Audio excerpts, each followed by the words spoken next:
इस बात से इनकार नहीं किया जा सकता कि पशुपति पारस ने बहुत बेहतरीन मौका खो दिया अपने साथ। कहीं ना कहीं उन्हें उम्मीद थी कि भाजपा उन्हें फिर वो स्थान देगी, कहीं ना कहीं जगह देगी। नरेंद्र मोदी हीरो थे और चिराग पासवान एक फैन बॉय की तरफ उनके सामने खड़े थे। मैं उस तस्वीर को जब भी देखता हूँ मुझे वही याद आता है। चचा और चिराग की लड़ाई ऐसी रही है पिछले 2-3 सालों में। नोरमा ग्रुप, जो सोचता है वो करता है। आपके अपने सपनों का आशियाना। नमस्कार, मैं विकास और आप देख रहे हैं भारत लाइव। देखिए, आज हम गेम बड़ा लेकर आए हैं। गेम बड़ा में चिराग पासवान, पशुपति पारस और बीजेपी के रिश्ते पर बात होगी। आखिरकार पशुपति पारस जो है एनडीए का हिस्सा अब नहीं रहे, इसका घोषणा किसी भी वक्त हो सकती है। लेकिन पशुपति पारस जाते जाते तमाम मुश्किलें और मुश्किलों का पिटारा अगर हम कहें तो वो चिराग पासवान के लिए छोड़ते हुए जा रहे हैं और इसको लेकर अब बड़ा खुलासा हो रहा है और एक अनकही अनसुनी कहानी जो है और खुलासा खुद चिराग पासवान के जीजा अरुण भारती ने किया है, जिसे आज हम आपको बताने जा रहे हैं। और वो कौन सी मुश्किलें हैं जो मुश्किलें चाचा पारस चिराग पासवान के लिए छोड़ रहे हैं, जिसके वजह से चिराग पासवान के भी रिश्ते बीजेपी से उतनी अच्छी नहीं रहेगी। तो हम तमाम मुद्दों पर बात करेंगे और बात करने के लिए हमारे साथ हमारे संपादक डॉक्टर नमन मिश्रा सर हैं। सर, आखिरकार चाचा पारस की विदाई संभव है? चाचा पारस लगभग मुझे लगता है कि हो ही गई है एक तरीके से। लेकिन जाते जाते जो मुश्किलों का पिटारा चिराग के लिए छोड़ा जा रहा है, इसे कैसे देख रहे हैं? देखिए, एक बात तो है कि ऐसे चचा हैं कि गिर भी रहे हैं तो गिरते हुए भी एक आध जो मुक्का है वो दे के जाना चाहते हैं, जिसको कहता है कि बॉक्सिंग के भाषा में गोइंग ऑफ पंचेस। जी, मतलब जाते जाते भी 2-3 मुक्का दे के जाना चाहते हैं और दे भी क्यों ना। देखिए, चचा और चिराग की लड़ाई ऐसी रही है पिछले 2-3 सालों में, कभी वो ऊपर कभी ये ऊपर। लेकिन आज सच्चाई है कि चिराग पासवान पशुपति पारस की छाया से भी बहुत दूर निकल चुके हैं। वो अपने पिता के समानांतर तक पहुंचने की स्थिति में आ गए हैं और मुझे तो लगता है कि अगर आगे चल के चिराग पासवान की अगर जो पॉलिटिकल ग्राफ जिस तरह से बढ़ रहा है, कोई खास किसी से दुश्मनी भी नजर नहीं आ रही है।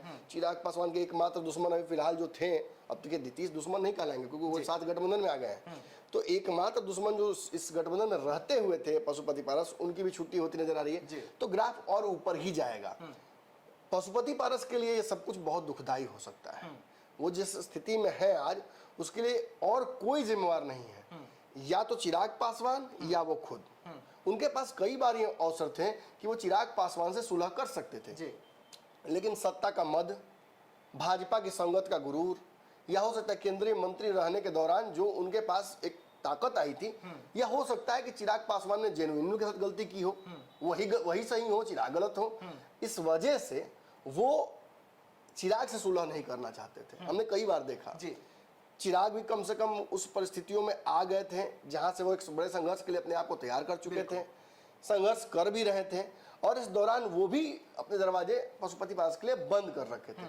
लेकिन जैसे जैसे चुनाव नजदीक आया 2024 का लोकसभा, ये स्थिति लगभग कम से कम हमारे से पत्रकारों को स्पष्ट हो गई कि पशुपति पारस पर दाव भाजपा नहीं लगाएगी। इन 5 सांसदों को 5 सीटों को जो जिताना है उसके लिए चिराग पासवान पर ही वो दाव लगाएगी और अंततः वही हुआ। एक सीट तक पशुपति पारस को नहीं मिली और जब ये एक भी सीट नहीं मिलती है तो ये समझ में आ जाता है उसी वक्त कि पशुपति पारस कितने महत्वपूर्ण है मोदी और भाजपा के लिए।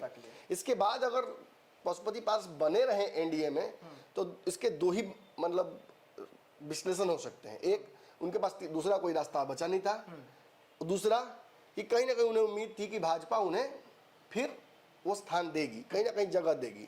बीच में खबरें आई उनको गवर्नर बनने की, प्रिंस के मंत्री बनने की, लेकिन इन सब बातों पर सच पूछिए तो केवल कयासबाजी ही हुई, कोई मुहर कहीं से लगते नजर नहीं है। जब जब चिराग पासवान ने भाजपा को उनकी भाषा में जवाब देने की कोशिश की, थोड़ा भी मीन मेख किया भाजपा के क्रियाकलापों का, विरोध करने की स्थिति भाजपा की उन्होंने शुरू की, या झारखंड में सीट लेने की बात जब आई तो या वक्फ बोर्ड का मुद्दा था, लेटरल एंट्री का मुद्दा था, देश भर में जातीय गणना कराने की बात थी, सब पर चिराग पासवान ने एक अलग स्टैंड लिया एनडीए में रहते हुए। तो इस दौरान हमने देखा कि मांझी भी थोड़ा अपना पीआर बढ़ाने लगे भाजपा से, जो कहते हैं ब्राउनी पॉइंट्स, वो लेने की उन्होंने कोशिश की भाजपा से नजदीकियों के नाम पर। वो बहुत सफल मांझी के लिए नहीं रहा। अब इमामगंज में मांझी फंस गए हैं। चिराग से पंगा लेने के बाद थोड़ा सा दिक्कत हो रहा है बिहार में। अब वो फंस गए वहाँ चुनाव में। चिराग पासवान गए ही नहीं उनके चुनाव प्रचार में। उल्टा पासवान प्रत्याशी वहाँ जनसुराज का था। कुछ लोग कह रहे हैं कि उसी को समर्थन हो गया अंदर अंदर। तो ये तो खेल हो गया है। अब रही बात पशुपति पारस की, तो पशुपति पारस के पास एकमात्र ऑप्शन था कि भाजपा उनको इसलिए रखती कि चिराग रूपी जो अजगर अब बिहार राजनीति में हो गए हैं चिराग पासवान, मतलब बुरे सेंस में नहीं बोल रहा हूँ। हाँ। जैसे अजगर धीरे धीरे ताकतवर होता रहता है, बड़ा होता रहता है, किसी को निगल सकता है। उस अजगर का एक जड़ी था पशुपति पारस। हाँ। कैसे? आपने देखा होगा कि जैसे ही चिराग पासवान के सांसद भाग जाएंगे, ये हो जाएंगे, वो हो जाएंगे, भाजपा की तो अंदर अंदर खबरें आने लगी थी कि नित्यानंद जाके मिले हैं, शांभवी भाग जाएंगी, राजेश वर्मा भाग जाएंगे, ये हो जाएगा, वीणा देवी को भगा लिया जाएगा। तो उस दौरान आपने देखा होगा कि दिलीप जायसवाल दौड़ के गए थे पशुपति पारस से मिलने के लिए। तो आपने समझा वो जड़ी बूटी की तरह ही इस्तेमाल बार बार कर रहे थे इस मुद्दे को। सांप को जड़ी दिखाया जाता है या एंटीडोट होता है किसी का, तो चिराग का एंटीडोट बनाने के लिए पशुपति पारस को इस्तेमाल बार बार किया जा रहा था। लेकिन सच्चाई है कि जड़ी भी लाइएगा तो ऐसा जड़ी लाएगा जिससे कि जहर उतरे जी। अंत कम से कम सांप भागे। इस दोनों में से कुछ हो नहीं रहा था पशुपति पास से। और याद होगा एक मैंने विश्लेषण उस वक्त ही किया था कि अब पशुपति पास मुफ्त में भी महंगा हो गए हैं। देखिए, इसे मैं मानता हूं कि मेरे शब्द थोड़े कड़वे लगते हैं जी। वो इसलिए लगते होंगे कि खरी खरी बोलता हूं। अगर आपके चेहरे पर दाग है तो मैं बार बार आईना नहीं बदलूंगा। बिल्कुल, मैं कहूंगा कि भाई मुंह पोंछ लीजिए एक बार। स्पष्ट बात है। बिल्कुल, जो रणनीति पशुपति पारस ने अपनाई, आप विकास मुझे बताइए, हम ये काम हमारा नहीं है लेकिन फिर भी मैं बोल देता हूं for the sake of conversation, क्या पशुपति पारस के पास समय नहीं था? क्या उनके पास इंट्रोस्पेक्शन का टाइम नहीं था?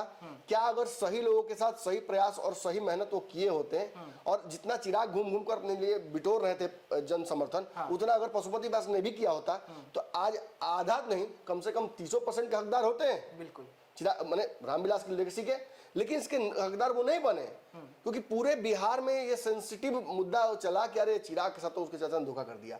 आपने कभी स्पष्ट ही नहीं किया कि आपके साथ क्या धोखा हुआ। और अब आप विभिन्न प्रकार की कहानियां बना रहे हैं। जबकि चिराग पासवान हर मंच से बोले कि मेरे साथ ये धोखा हुआ। और आपने कहा कि तानाशाही करता था, उसका एक पीए था सौरभ पांडे, वो तानाशाही करता था, ये करते थे वो करते थे। अरे आप भी तो तानाशाही किए हैं इस पार्टी में। आपके किस्से अगर खुलने लगे तो कि आपने किसको कितना कितना देर बैठाया, कहा क्या किया, वो कहानियां हमारे पास भी पहुंचती हैं। और निश्चित ही चिराग पासवान को लेकर भी ऐसी कहानियां हैं, कई कहानियां सच्ची भी हैं। चिराग हमेशा ऐसे नहीं थे और पशुपति पारस भी हमेशा उनकी स्थिति ऐसी नहीं थी। तो कहने का मतलब कि दोनों ही कहीं ना कहीं इस पूरे खेल के लिए जिम्मेदार हैं। लेकिन इस बात से इनकार नहीं किया जा सकता कि पशुपति पारस ने बहुत बेहतरीन मौका खो दिया अपने सामने से और अब भाजपा के लिए वो बिल्कुल उपयोगी नहीं है। तो भाजपा जबरदस्ती उनको ढोएगी नहीं। आगे चल के चिराग को 25-30 सीटें देनी है। 5 के हिसाब से, 6 के हिसाब से भी अगर हम 5x6 करते 30 सीटें होती हैं। 5 लोकसभा मतलब 30 विधानसभा, इतना दवा चिराग का बनता है। हाँ। इससे कम चिराग पासवान को करने के लिए कितना हाथ जोड़ना पड़ेगा भाजपा को? कम कर लीजिए, कम कर लीजिए, पिछली बार की तरह फिर मत कर दीजिएगा। तो जहां भाजपा के लिए एक बड़ी समस्या यहां मुंह खोल के बैठी हुई है, वहीं पारस को भी कुछ देना होगा। क्या जरूरत, कम से कम 5-7 सीट देने ही होगा। क्या जरूरत है देने का? आप अपने से अपना रास्ता देख लीजिए ना, क्या दिक्कत है? इसीलिए पशुपति पारस को उनके हाल पे छोड़ दिया गया है। और अब ये पशुपति पारस की बेचैनी है, अब ये अंतिम बेचैनी है। इसके बाद कुछ पशुपति पारस नहीं कर सकते हैं। अगर सच बात है कि पशुपति पारस के पास इसके बाद ऑप्शन होता है महागठबंधन जाने का, तो उनको जाना चाहिए था। ये जो कालांतर में वो देते जा रहे हैं एक अल्टीमेटम पे अल्टीमेटम, ये उनकी राजनीति को और हल्का और खोखला कर रहा है। बार बार एक ही बयान देना कि हमें उचित सम्मान मिलेगा, हमें उचित सम्मान मिलेगा। लोकसभा समय से देखने को मिल रहा है। भाई सच पूछिए, मैं भी बिहार राजनीति में बहुत दिन से विश्लेषण कर रहा हूँ। ये सम्मान देना नहीं, अपमान करना है। भाजपा आपको अपमानित कर रही है, तिरस्कृत कर रही है। और बचा कुछ जानते हैं, salt to injury Chirag Paswan कर देते हैं। कल परसों चिराग पासवान ने क्या बयान दिया? वो थे कब एनडीए में? कल ही का बयान है चिराग पासवान का। तो अब बताइए किस पर भाजपा ने रिएक्ट किया? कोई जवाब नहीं दिया। कोई जवाब भाजपा बोल सकती थी ना कि क्यों नहीं है। उस दिन दिलीप जायसवाल कहते हैं कि हमारे भाजपा के अंग है, हमारे एनडीए के अंग है। आज दिलीप जायसवाल क्यों नहीं बोलते हैं? क्योंकि चिराग पासवान आज उस स्थिति में है जहां से वो डिक्टेट कर सकते हैं कि पशुपति पारस का भविष्य क्या होगा। और यहाँ से भाजपा को भी चिराग की बातें सुननी पड़ेंगी। 5 सांसद का सहयोग, वो भी बिना किसी समर्थन के वो दे रहे हैं, समर्थन जो बिना बिना किसी मतलब शर्त के दे रहे हैं, और वो शर्तें घोषित तौर पे है। मैंने याद होगा बिहार राजनीति में खूब चर्चा हुई थी, मैंने 3 शर्तें जो चिराग पासवान की दी थी कि चिराग को एनडीए गठबंधन में रहने के लिए 4 शर्तें बड़ी महत्वपूर्ण है। केंद्रीय मंत्री से पशुपति की छुट्टी, चारों 5 सांसद वापस मिलना, घर आवास और कार्यालय सारा वापस मिलना। वो सब हुआ ना, सब वही हुआ बिल्कुल। और आज पशुपति पारस की आज स्थिति ये हो गई कि मंत्री तो हटे ही, अब पार्टी भी उनकी एनडीए से बाहर चली गई है। अब बच्चा भी कौन है?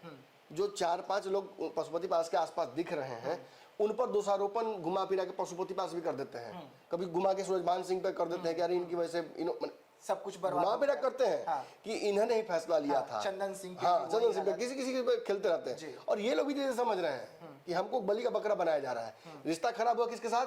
सूरजभान सिंह ने इतने दिन तक मैंने रामविलास का सेनापति बनकर रहे वो, और अब जब चिराग पासवान का दिन अच्छा हुआ तो सूरजभान कहाँ फेंका गया? आज सूरजभान और चिराग में रिश्ता क्यों अच्छा होता है? उसके कारण कौन है? पशुपति पारस। ना वो ऐसा करते और ना ये स्थिति आती। तो जितने भी लोग आज चिराग के साथ नहीं है और इस अच्छे अवसर पर चिराग के, वो अपने आप को मतलब उस तरह सोच रहे होंगे कि अरे भाई क्या हो गया, ये तो इनके चक्कर में पड़ के हम लोग बर्बाद हो रहे हैं। तो ये हुआ है। लेकिन इस लड़ाई में मजेदार बात, रोज बयानबाजियां हो रही हैं, कभी उधर से बयान कभी उधर से बयान आ रहे हैं, अनावश्यक रूप से खींचा भी जा रहा है। चिराग अपने संगठन को लेकर भी लगातार उनकी भी चर्चाएं होती रहती हैं कि ये हो रहा है, वो होगा, वो चल जाएगा। खैर उसमें तो मैं नहीं पढ़ूंगा। लेकिन अरुण भारती ने इस पूरे विवाद पर एक कहा आइस ब्रेकर डाल दिया है। मतलब एक ऐसी कहानी जो हम पत्रकार जानते थे, हमारे पास प्रूफ नहीं था, खुलकर बोलते नहीं थे, प्रूफ हमारे पास नहीं था, इसलिए हम खुल के नहीं बोलते थे कभी। मैंने तो इस सेशन में अपने कहा है कई बार, उस अनकही कहानी को आज उन्होंने सत्यापित कर दिया। कहानी क्या है वो पहले आप बताइए पढ़कर, फिर मैं बताता हूँ। जी देखिए, अरुण भारती ने जो कहानी जाहिर की है वो कहानी वही पुरानी है, लेकिन अरुण भारती इसे अपने तरीके से पेश किए हैं। उन्होंने क्या कुछ कहा है, चलिए आज हम आपको एक अनकही कहानी वास्तविक रूप से जो है उसे बताने जा रहे हैं। 2014 का साल भारतीय राजनीति में बड़े दलों का गहराव बना हुआ था। लोक जनशक्ति पार्टी एलजेपी के भीतर एक बड़ा फैसला लिया जाना था। भाजपा के नेतृत्व वाली राष्ट्रीय जनतांत्रिक गठबंधन एनडीए में शामिल होना था। यह फैसला जितना राजनीतिक रूप से अहम था, उतना ही पारिवारिक रूप के भीतर भी विवाद थे। चिराग पासवान युवा और दूरदृष्टि वाले नेता थे, गठबंधन को लेकर पूरी तरीके से अडिग थे। वो उनका मानना था कि एनडीए के साथ जाना केवल एलजेपी के लिए विकल्प नहीं बल्कि बिहार और देश की राजनीति के लिए भी एक फायदेमंद कदम होगी। लेकिन इस राह में चुनौतियां कम नहीं थे। सार्वजनिक अगर तौर पे हम बात करें तो स्वर्गीय रामविलास पासवान जी के राजनीतिक करियर और भविष्य का लेकर बड़ा सवाल उठे थे। इसी बीच में परिवार में कलह शुरू हुई थी और पशुपति पारस जो है इस फैसले के खिलाफ चले गए। हालांकि सबसे बड़ा विरोधी उनके छोटे भाई पशुपति पारस जो हैं वो निकलकर सामने आए थे। विचार पूरी तरीके से मिल नहीं रही थी, लेकिन चिराग पासवान जो है वो हार नहीं माने और चिराग पासवान लगातार इस मुद्दे को लेकर अपनी पार्टी को मजबूत किया और खुद रामविलास पासवान जी के नक्शे कदम पर चलते हुए उन्होंने एनडीए में जाने का फैसला लिया और साथ ही साथ अपने पार्टी के जो नेता थे उन्हें भी विश्वास दिलाया कि ये फैसला सही रहेगा। देखिए 2014 में नीतीश कुमार जिस तरीके से और लालू दोनों बिहार के 2 बड़े नेता जी, उन्होंने एक अपने हिसाब से ये विश्लेषण कर लिया इस राजनीति का कि नरेंद्र मोदी आ तो रहे हैं जिस प्रचंडता से, जिस भोकाल से, वो जीत नहीं पाएंगे। और इस आंधी का उन्होंने एक तरह से कहा सकता है पूर्वानुमान जो है गलत कर लिया। रामविलास पासवान को माना जाता था मौसम वैज्ञानिक, तो सबकी नजरें रामविलास पर थी कि ये जो फैसला लेंगे ना वही सबसे बेस्ट फैसला होगा। लालू नीतीश का फैसला सही है कि रामविलास का फैसला? रामविलास भी सच मानिए, मैं दावे से कहता हूं, मैंने कई बार कहा है, रामविलास भी कांग्रेस के साथ ही रहना चाहते थे। सच्चाई यही है। और मुझे याद है वो नरेंद्र मोदी के सामने युवा चिराग पासवान, एकदम यंग चिराग पासवान की वो तस्वीर जिसमें नरेंद्र मोदी को चिराग पासवान ने जब देखा और वो तस्वीर वायरल हुई, उस तस्वीर में मुझे लगा था जैसे कि एक हीरो और उसका फैन दोनों आमने सामने हैं। रोल रिवर्स था। हाँ। वहाँ मैंने नरेंद्र मोदी हीरो थे और चिराग पासवान एक फैन बॉय की तरफ उनके सामने खड़े थे। मैं उस तस्वीर को जब भी देखता हूँ मुझे वही याद आता है, क्योंकि तब मैं भी बहुत छोटा था और मैं भी राजनीति को समझ रहा था। तो मैंने चिराग पासवान को देखा और मैंने कहा कि यार चिराग पासवान ने या तो अपने पिता से सबसे बड़ा ब्लंडर करा दिया है या ये मास्टर स्ट्रोक साबित होगा। और तब चूंकि नरेंद्र मोदी का उदय हो रहा था, सोशल मीडिया के इन्फ्लुएंसर्स की एक बड़ी टीम मेरे आसपास भी होती थी, तो हम जानते थे कि नरेंद्र मोदी सरकार में आएंगे। कितनी मजबूती से आएंगे, बिहार में क्या करेंगे ये मुझे नहीं पता, लेकिन एक मेरा लेख मुझे याद है उस वक्त का, मैंने लिखा था कि दो पेड़ हैं बिहार में मजबूत, एक उस चुनाव के बाद झुक गया और दूसरा टूट गया। लालू यादव टूट गए थे और नीतीश झुक गए थे। और इस स्थिति में 2014 की वजह से 15 में नीतीश लालू एक हुए थे, याद कीजिएगा। और रामविलास पासवान को सच में चिराग पासवान ने एनडीए में लाया, कम सीटों पर ही लड़े, लेकिन सारा जो सीट है वो जीतने की स्थिति में आए और बहुत अच्छा रिएक्शन आया था लोजपा का। और धीरे धीरे लोजपा का तब से स्ट्राइक रेट बढ़ता गया। और आज जब हम 2024 में खड़े हैं तो हमने 2014 के फैसले का रिजल्ट 10 साल बाद देखा कि चिराग पासवान 100% स्ट्राइक रेट से जीतते हैं और कम से कम दुगुने वोट बैंक से जीतते हैं। ये चिराग की दूरदर्शिता ही थी। और सच्चाई है कि रामविलास पासवान उस वक्त ये फैसला नहीं लेना चाहते थे एनडीए में आने का। उसका सबसे बड़ा कारण जानते क्या था? सीटें कम मिल रही थी, बहुत सारे प्रत्याशी थे लड़ने वाले, बहुत सारे प्रत्याशी थे लड़ने वाले, किसको किसको लड़ाना था। ये काम उस वक्त पशुपत पास का था, सब कुछ चुनाव लड़ाने का। तो जीतना ज्यादा इंपॉर्टेंट नहीं था, ज्यादा लोगों को चुनाव लड़ाना था इंपॉर्टेंट। और प्लीज विकास मुझसे ये मत पूछिएगा कि ज्यादा लोगों को चुनाव क्यों लड़ाना चाहते थे। ये संगठन जो समझते हैं, जो राजनीति समझते हैं, जो राजनीति में किस तरह से अर्थ काम करता है वो समझते हैं। वो जानते हैं कि ज्यादा सीटें मिलेंगी तो ज्यादा रिसोर्सेस हमारे पास हमारे। अब बाकी दर्शक समझदार वो समझे। तो पशुपति पारस इस स्थिति में थे कि हम ज्यादा सीटों पर लड़े, ना कि जीतने की तरफ ज्यादा जाएं। जितना होगा जीतेंगे, वोट हमारे यहाँ पक्ष में होगा। तो उसके पहले लोजपा का प्रदर्शन क्या हुआ करता था आपने देखा होगा। सच में लोजपा का उदय उसी वक्त हुआ। रामविलास पासवान ने जो सफलता 2005 में देखी थी उससे बेहतर सफलता उसके बाद देखना उन्होंने शुरू किया। समय अच्छा है लोजपा का आया, टिकटों की मुंह मांगी कीमत देने के लोग खड़े हो गए। नहीं मिलता था जी, बोली लगा रहे हैं तब भी रामविलास पासवान दरवाजे पर खड़ा हाथ जोड़ के नहीं। चिराग पासवान, उसी समय लोगों ने कहा कि अरे चिराग पासवान तो मिलते तक नहीं है, सौरभ पांडे मिलते तक नहीं है। ये तब की बात है जब बड़े बड़े, अब बोल ही रहे कुछ तो कुछ बात निकल रही है मुंह से, बड़े बड़े बिहार के धन पशु ट्रक में पैसा लेके लोजपा के पास खड़े रहते थे कि चिराग पासवान एक बार बुला लेंगे अंदर, टिकट हमको दे देंगे पैसा के नाम पर। नहीं मिलता था। और आप समझ लीजिए कि जो संगठन चला रहा है उसमें पैसा कितना इंपॉर्टेंट है। तो उसमें पशुपति पास संगठन चलाते थे बेचारे। तो बाकी आप अपना कहानी जोड़ सकते हैं, मैं बोलकर इसमें फालतू का विवाद नहीं उत्पन्न कर देता हूं। लेकिन चिराग पासवान ने जो फैसला लिया और अपने पिताजी स्वर्गीय रामविलास पासवान जी को मनाया कि ये फैसला लेना है, यानी कि जो मौसम वैज्ञानिक स्वर्गीय रामविलास पासवान थे उनका उससे दो एक लगी आगे बढ़ गए, एक लगी आगे। मैं वही कह रहा हूँ कि चिराग पासवान अपने पिता से लंबी लकीर खींचना चाहते हैं। ये चाहते थे कि वो अपने पिता के जीवन काल में ही ये कर लें। अनफॉर्चुनेटली नहीं हो पाया। चिराग पासवान को वही जब लिखा होता है किस्मत तो तभी होता है। और आज इस स्थिति में वो है, निश्चित ही रामविलास पासवान देखकर सोचते होंगे कि नहीं खिलाड़ी तो है मेरा भी लड़का, अच्छा खेल खेला। बिहार में आज सच्चाई है कि तेजस्वी यादव की संभावनाएं कम क्यों हुई हैं? Due to Chirag Paswan. आज जन स्वराज हिम्मत क्यों करता है? क्योंकि चिराग पासवान 2020 में करके दिखा दिया कि संभव है। आज जन स्वराज उसी को हिम्मत कर रहे हैं ना, लेकिन वो तो देखना होगा कि चिराग पासवान वाली ताकत आगे रहती है जन स्वराज में कि नहीं। आज सच्चाई है कि चिराग, आज जन स्वराज चुप है, हम विषयहीन थोड़ा सा हो रहे हैं, जन स्वराज चुप है ना। कल रिजल्ट आने वाला है। आज कहाँ है प्रशांत किशोर, काहे नहीं दावा कर रहे हैं 4 सीट जीतने का?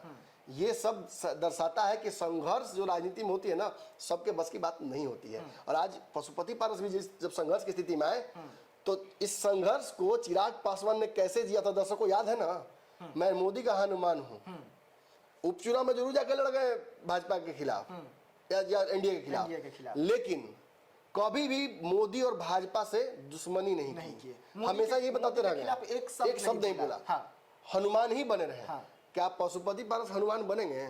सुग्रीव बाली कुछो बनेंगे, गिलहरी भी बनेंगे, रामचतु का बनेंगे? लगता है आपको? नहीं। पद मिलेगा, सीट मिलेगी, इज्जत मिलेगा तो है, नहीं मिलेगा तो नहीं है। राम राम, हम अपना जगह खोजते हैं कहीं और। ये काम तो नहीं ना किया चिराग पासवान ने। ईमानदार, आज तक भाजपा का सबसे ईमानदार सहयोगी कौन है, मैं तो पूछता हूँ, लोग जवाब नहीं दे पाते हैं। नीतीश कुमार लोग कहते हैं, नीतीश कुमार का ईमानदार सहयोगी है, 3 बार 4 बार छोड़ के गए भाजपा को। चिराग पासवान, और किसी ने नहीं, रामविलास भी नहीं, चिराग पासवान। ये तो उनकी राजनीति की बड़ी लकीर है ना। बिल्कुल। और आज जो कहानी कही है अरुण भारती ने, निश्चित ही ये कहानी भाजपा को समझनी चाहिए, भाजपा के उन नेताओं को समझनी चाहिए जो चिराग पासवान को अभी भी उनके पीछे खेल करते हैं। खैर अब तो मोदी जी समझा दिए, अब तो दिलीप जायसवाल का ही नहीं कोई जा रहा है मिलने पशुपति पारस से। तो निश्चित ही इस कहानी के बाद बहुत कुछ बच नहीं जाता है। पशुपति पारस एक्सपोज हो गए हैं। कल तक जो बातें हवा में थी कि पशुपति पारस भाजपा का विरोध करते थे, आज ये क्लियर हो गया कि इस गठबंधन का ही विरोध एनडीए के पशुपति पारस करते थे। अंदर अंदर कहीं ना कहीं भाजपा को भी ये बात पता थी। भाजपा बस मौके का इंतजार कर रही थी कि ठीक है हमारे पास आएगा सीट, हम खेल कर देंगे।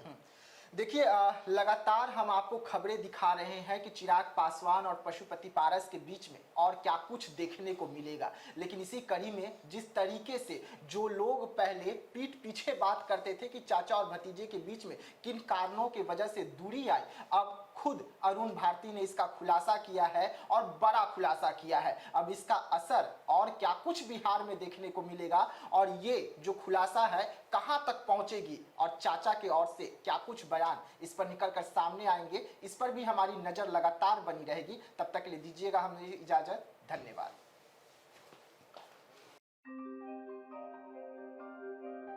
आपके सपनों को हमने सजाया है, ई होम्स पैनोरमा को हमने बनाया है। ई होम्स मेरा एक सपना था जिस पे मैं पिछले 4 साल से काम कर रहा था।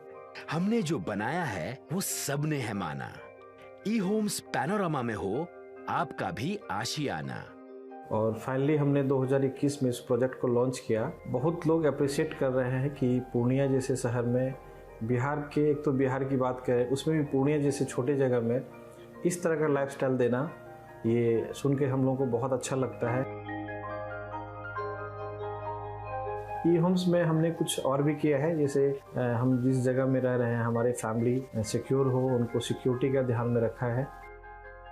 आपकी सुविधा और सुरक्षा आपके लिए खास है, ये आपका विश्वास है। इसमें आर्टिफिशियल इंटेलिजेंस का 7 लेयर सिक्योरिटी का हमने इस्तेमाल किया है। लस ग्रीन कैंपस को बनाया है। यदि हमारा बाउंड्री वाल है तो वो वर्टिकल गार्डन है। ये जितनी भी फैसिलिटी होता है एक इंटरनेशनल टाउनशिप में ई होम्स है, ये हम लोग विश्वास नहीं कर पा रहे हैं। जो भी हमारे मित्र दोस्त या जो भी हमारे बाहर के बाहर आते हैं तो हम लोगों को बहुत अच्छा सुनने को मिलता है और बहुत अच्छा क्रेडिट मिल रहा है। वो सारा हमने सिर्फ एक बिल्डिंग नहीं बनाया, हमें एक बहुत अच्छा लाइफस्टाइल दिया ई होम्स में, और मेरा एक सपना था जिसको मैं आज फुलफिल होते हुए देख पा रहा हूँ। ये आपका आवास है। ई होम्स पैनोरमा में अब आपका निवास है।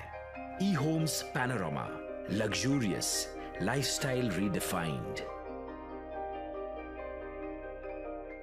पनोरमा ग्रुप, जो सोचता है वो करता है।